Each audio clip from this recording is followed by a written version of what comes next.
Pro-democracy activists in Hong Kong are discussing a plan to create an unofficial parliament-in-exile to send a message to China that freedom cannot be crushed, according to campaigner Simon Cheng.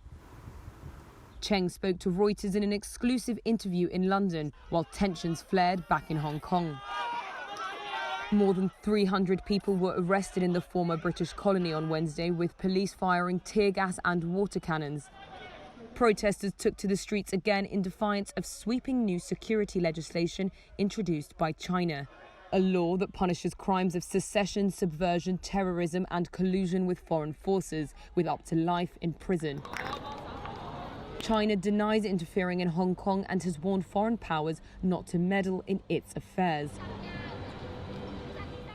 For Cheng back in London, the issue rings close to home. He's a Hong Kong citizen who worked for the British consulate there for almost 2 years, until he fled after he said he was beaten and tortured by China's secret police. He has since been granted asylum by Britain and says another parliament could help keep democracy alive. The shadow parliament can send the very clear signals to Beijing and Hong Kong authorities that actually the democracy need not to be based on the mercy of Beijing and need not to be complied with the constitution or order system, because the people are losing hope.